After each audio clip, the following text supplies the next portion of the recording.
जय हिंद दोस्तों, स्वागत है आप सभी का आपके अपने YouTube चैनल जैकपुर पे। तो आज का ये वीडियो काफ़ी इंपॉर्टेंट है क्लास 11 के ऐसे छात्र छात्राओं के लिए जिन्होंने अपने सब्जेक्ट में ज्योग्राफी यानी कि भूगोल को रखा है। और आज के इस वीडियो में हम लोग टॉप 40 सीरीज का ये पहला सेट करने वाले हैं ज्योग्राफी का। काफ़ी इंपॉर्टेंट होगा आपके एग्जाम के लिए, तो शुरू से लेकर अंत तक बने रहना है। साथ ही साथ जिस तरह से आपने टॉप 40 सीरीज को जो है सपोर्ट किया है, आपको इस वीडियोस को भी लाइक करना है, शेयर करना है सभी दोस्तों को, एंड कमेंट बॉक्स में आप अपना नाम, अपने जिला का नाम जरूर टाइप करें। तो चलिए स्टार्ट करते हैं हम लोग। सबसे पहला सवाल, पहले सवाल में देखिए आपसे कहा गया है निम्न में से भूकंप तरंग चट्टानों में संकुचन व फैलाव लाती है।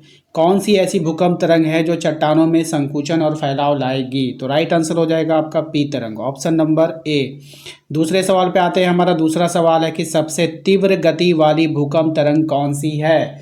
सबसे तीव्र गति वाली जो भूकंप तरंग है वो कौन सी होगी? तो यहाँ पर पी तरंग जो है वो सबसे तीव्र गति वाली भूकंप तरंग होती है। क्वेश्चन नंबर आते हैं 3 पे। कह रहा है इसमें निम्न में से कौन सा सक्रिय ज्वालामुखी है? निम्न में से कौन सक्रिय ज्वालामुखी है? ऑप्शंस विश्वेसी, Barren Island, Fuji, Etna. Right answer है इसका ऑप्शन नंबर डी, एटना। ठीक है, एटना इसका करेक्ट आंसर होगा। नेक्स्ट सवाल है कि निम्न में से कौन भूगर्भ की जानकारी का प्रमुख साधन है? कौन भूगर्भ की जानकारी का प्रमुख साधन है आपको बताना है। तो ज्वालामुखी, ज्वालामुखी ही एक ऐसा चीज़ है जो भूगर्भ से निकलती है, तो उसकी जानकारी का साधन कौन हो जाएगा? ज्वालामुखी हो जाएगा, ऑप्शन नंबर सी हो जाएगा इसका करेक्ट आंसर। क्वेश्चन नंबर आते हैं हम लोग 5 पे। कह रहा है कि दक्षिण ट्रैप की सैल समूह किस प्रकार के ज्वालामुखी उद्गार का परिणाम है? तो ये जो हो जाएगा किस प्रकार के ज्वालामुखी का? तो कुंडा, याद रखिएगा किस प्रकार के ज्वालामुखी का है? तो कुंडा हो जाएगा ना।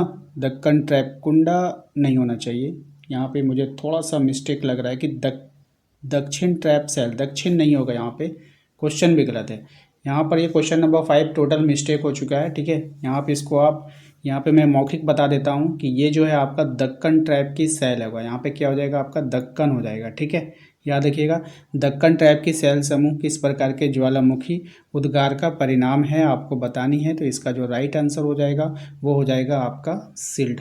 क्या हो जाएगा? सिल्ड हो जाएगा। ठीक है, ऑप्शन नंबर ए। ठीक है, ऑप्शन नंबर ए इसका करेक्ट आंसर हो जाएगा, सिल्ड हो जाएगा। आइए अगले सवाल पे आते हैं। क्वेश्चन नंबर 6 पे कह रहा है निम्नलिखित में से कौन सा स्थल मंडल को वर्णित करता है? निम्न में से कौन स्थल मंडल को क्या करता है? वर्णित करता है, आपको बतानी है। ऑप्शंस आपके पास है, तो सही जवाब हो जाएगा इसका ऑप्शन नंबर सी, पृथ्वी का जो होता है भूपटल और ऊपरी मेंटल, ऑप्शन नंबर सी हो जाएगा। अगले सवाल पे आते हैं क्वेश्चन नंबर 7 पे। इसमें कह रहा है आपके किस देश में भूकंप से उत्पन्न विनाशकारी समुद्री तरंगों को सुनामी कहा जाता है? सही जवाब हो जाएगा आपका जापान में, ऑप्शन नंबर सी हो जाएगा। अगले सवाल पे आते हैं भूकंप मापी यंत्र, भूकंप मापी यानी भूकंप को जो हम लोग मापते हैं वो जो यंत्र होता है वो क्या कहलाता है आपको बतानी है। तो वो कहलाएगा आपका सिस्मोग्राफ, ऑप्शन नंबर सी इसका यहाँ पे करेक्ट आंसर हो जाएगा। अगले सवाल पे आते हैं क्वेश्चन नंबर 9 पे कि धरातल पर वह बिंदु जहाँ सर्वप्रथम भूकंप का अनुभव किया जाता है उसको क्या बोलते हैं? यानी सबसे पहले जो महसूस होता है तो उसको हम लोग क्या बोलते हैं? तो उसको हम लोग क्या बोलेंगे? अधिकेंद्र बोलेंगे। क्या बोलेंगे? अधिकेंद्र बोलेंगे, ऑप्शन नंबर ए हो जाएगा। क्वेश्चन नंबर आते हैं 10 पे। माउंट एटना सक्रिय ज्वालामुखी निम्नलिखित में से किस द्वीप पर है? तो माउंट एटना सक्रिय ज्वालामुखी जो होगा वो किस द्वीप पर होगा वो आपको बतानी है। तो सिसिली द्वीप पर होगा, ऑप्शन नंबर ए इसका यहाँ पे करेक्ट आंसर हो जाएगा। क्वेश्चन नंबर आते हैं 11 पे। कह रहा है भूकंप की सबसे घातक लहरें कहलाती है अथवा भूकंप की कौन सी तरंगें सबसे खतरनाक मानी जाती है आपको बतानी है। तो यहाँ पर जो इसका सही आंसर हो जाएगा वो हो जाएगा एल, ऑप्शन नंबर डी इसका यहाँ पे करेक्ट आंसर हो जाएगा। आइए अगले सवाल पे आते हैं क्वेश्चन नंबर 12 पे। प्राकृतिक भूकंप किस भूभाग में आते हैं? अब जो प्राकृतिक भूकंप है वो कौन से भूभाग में आते हैं? तो स्थल मंडल में आते हैं, ऑप्शन नंबर ए हो जाएगा। क्वेश्चन नंबर आते हैं हम लोग 13 पे। इसमें कह रहा है कि पी और एस तरंगों के छाया क्षेत्र का अधिकेंद्र से विस्तार क्या होता है? ठीक है, तो ये जो इनका जो विस्तार होता है 105 से 145 डिग्री के बीच में होता है, ऑप्शन नंबर ए हो जाएगा। क्वेश्चन नंबर आते हैं 14 पे। कह रहा है कि मेंटल की गहराई कितनी है? अब जो मेंटल होता है इसकी जो गहराई होती है वो 2900 किलोमीटर होती है, याद रखना है, ऑप्शन नंबर बी हो जाएगा इसका करेक्ट आंसर। अगले सवाल पे आते हैं। हमारा अगला सवाल है क्वेश्चन नंबर 15 कि भूकंप किस प्रकार की प्राकृतिक आपदा है। अब ये जो भूकंप है वो कौन से प्रकार की प्राकृतिक आपदा है आपको बतानी है। तो ये भौमिक है। कैसी है? भौमिक प्राकृतिक आपदा है। क्वेश्चन नंबर आते हैं 16 पे। पृथ्वी की त्रिज्या कितनी है आपको बतानी है। तो पृथ्वी की जो त्रिज्या हो जाएगा 6370 किलोमीटर। ऑप्शन नंबर ए इसका करेक्ट आंसर हो जाएगा। ठीक है। क्वेश्चन नंबर आते हैं 17 में कि समुद्री मार्ग से पृथ्वी की परिक्रमा करने वाला प्रथम नाविक कौन था।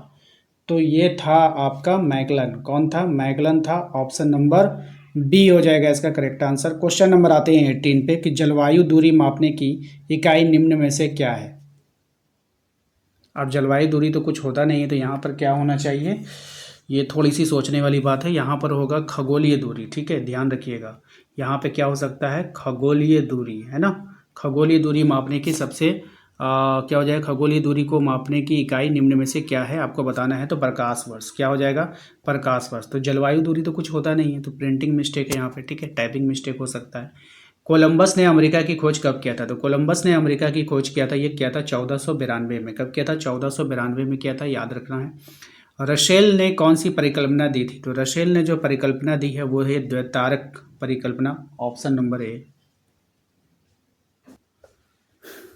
निम्न में से किसे बाहरी ग्रह के रूप में हम लोग रखते हैं। तो शनि ग्रह जो है वो आपका बाहरी ग्रह के रूप में रखा जाता है।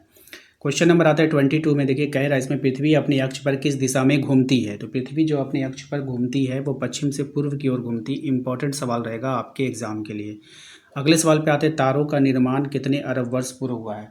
तो तारों का जो निर्माण हुआ है वो लगभग 5 अरब वर्ष पूर्व हुआ है। ऑप्शन नंबर सी हो जाएगा। अगले सवाल पे आते हैं, गुरुत्वाकर्षण बल ध्रुवों पर अधिक और भूमध्य रेखा पर कम क्यों होता है। तो ऐसा क्यों होता है? तो ये होता है आपका पृथ्वी के घूर्णन के कारण। ऑप्शन नंबर ए हो जाएगा। क्वेश्चन नंबर आता है 25 में। वर्तमान अनुमान के अनुसार पृथ्वी की आयु लगभग कितनी है। तो वर्तमान अनुमान के अनुसार जो पृथ्वी की जो आयु है वो लगभग 46 करोड़ वर्ष है। ठीक है, याद रखिएगा। अगले सवाल पे आते हैं, क्वेश्चन नंबर 26 पे। कह रहा है आपसे किस वर्ष को लाल ग्रह भी कहा जाता है। किस ग्रह को लाल ग्रह भी कहते हैं। तो लाल ग्रह के नाम से हम लोग किसको जानते हैं? मंगल को। ऑप्शन नंबर ए हो जाएगा इसका करेक्ट आंसर। अगले सवाल पे आते हैं, ज्वारीय परिकल्पना किस विद्वान ने प्रस्तुत किया था। तो ज्वारीय परिकल्पना को प्रस्तुत करने वाला जो विद्वान था जेम्स और जेफरीज था। ऑप्शन नंबर ए हो जाएगा।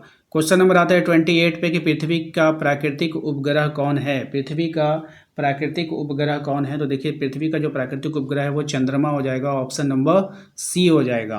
क्वेश्चन नंबर आते हैं 29 में। हमारे सौर मंडल का सबसे बड़ा ग्रह कौन सा है। हमारा जो सौर मंडल है उसमें जो सबसे बड़ा ग्रह है उसका नाम बताना है। तो वो है हमारा बृहस्पति। ऑप्शन नंबर बी हो जाएगा। अगले सवाल पे आते हैं, शाम का तारा किस ग्रह को कहा जाता है। शाम का तारा कहते हैं हम लोग शुक्र ग्रह को। ठीक है, ध्यान रखना है। नेक्स्ट आते हैं अगले सवाल पे, भूगोल पृथ्वी पर क्षेत्रीय विभिन्नताओं का विवरण और व्याख्या से संबंधित है। ये परिभाषा किसने दिया था या किसने परिभाषित किया था, ये आपको बतानी है। सही जवाब हो जाएगा हेटनर ने। किसने दिया था? हेटनर ने दिया था। क्वेश्चन नंबर आते हैं हम लोग 32 पे, मानचित्र बनाने की कला का ज्ञान किसने दिया। तो मानचित्र बनाने का जो कला का जो ज्ञान दिया था वो दिया था टॉलमी ने। ऑप्शन नंबर ए हो जाएगा। क्वेश्चन नंबर आते हैं हम लोग 33 पे, निम्नलिखित में से कौन सा प्रश्न कार्य कारण संबंध से जुड़ा हुआ नहीं है। तो कब। ठीक है, ये हिस्ट्री से जुड़ा हुआ शब्द है, ये ज्योग्राफी से इसका लेना देना भी नहीं है। ठीक है। क्वेश्चन नंबर आते हैं हम लोग 34। कह रहा है आपसे, निम्नलिखित में से किसे भौतिक लक्षण कहा जा सकता है। तो किसको हम लोग भौतिक लक्षण कह सकते हैं। तो मैदान जो फिजिकल होता है, जो प्रकृति से जुड़ा होता है, उसको हम लोग भौतिक लक्षण में लाते हैं। ठीक है, आइए क्वेश्चन नंबर आते हैं 35। भूगोल हमें पृथ्वी एवं जल पर निवास करने वाले बोध कराता है। भूगोल हमें पृथ्वी एवं जल पर निवास करने वालों का बोध कराता है। ये विचार किसका है। अब ये विचार जो दिया है ये किसने दिया है आपको बताना है। तो ये विचार स्ट्रेबो ने दिया है। ऑप्शन नंबर ए हो जाएगा। क्वेश्चन नंबर आता है 36 में, भूगोल धरातल के विभिन्न भागों में कारणात्मक रूप से संबंधित तथ्यों में भिन्नता का अध्ययन करता है। ये कथन किसका है। तो ये कथन जो हो जाएगा, ये कथन हो जाएगा आपका हम्बोल्ट का। किसका है? हम्बोल्ट का है, याद रखिएगा। ऑप्शन नंबर सी हो जाएगा। क्वेश्चन नंबर आते हैं 37 में। कह रहा है कि वह भूगोल का पिता कहा जाता है। वह नहीं होगा, उसे भूगोल का पिता कहते हैं। उसे भूगोल का पिता कहा जाता है क्योंकि उन्होंने सर्वप्रथम ज्योग्राफा शब्द का प्रयोग किया। तो कौन था भाई ऐसा। तो वो था आपका इरेटोस्थनीज। ऑप्शन नंबर बी हो जाएगा। क्वेश्चन नंबर आते हैं 38 में, प्रादेशिक उपागम का प्रवर्तन किस भूगोलवेत्ता के द्वारा किया गया था। तो ये किया गया था आपका कार्ल रीटर के द्वारा। ऑप्शन नंबर ए हो जाएगा। ठीक है, ध्यान रखिएगा इसका, सभी सवाल अच्छे हैं। ठीक है, अगले सवाल पे आते हैं क्वेश्चन नंबर 39 पे। कह रहा है निम्नलिखित में से कौन सा विषय कालिक संश्लेषण करता है। बहुत ही अच्छा सवाल है। तो ये जो करेगा कौन करेगा, ये इतिहास करेगा, ऑप्शन नंबर सी हो जाएगा। अगले सवाल पे आते हैं क्वेश्चन नंबर 40 पे कि निम्नलिखित में से कौन सा तत्व सभ्यताओं में नहीं है, गांव, नगर, पर्वत या फिर यातायात। तो टोटल 40 सवाल हमने आपसे इसमें पूछा है। 40 में से आपने कितना सवाल सही किया ये हमें कमेंट बॉक्स में कमेंट कर बता दीजिए। साथ ही साथ आप अपना नाम, अपने ज़िले का नाम कमेंट करके इस वीडियोस को प्रमोट कीजिए जैसे आपने सभी वीडियोस को किया है। तो यहाँ पे देखिएगा, यहाँ पे बोला है कि कौन सा तत्व सभ्यताओं में नहीं। देखिए सभ्यता जो बनती है ना, गाँव से बनती है, नगर से बनती है। ठीक है ना, गांव बनेगा, नगर बनेगा, यातायात, जगह जहाँ कहीं भी समस्या सभ्यता होगा तो वो तो आने जाने के लिए यातायात का व्यवस्था भी करेगा।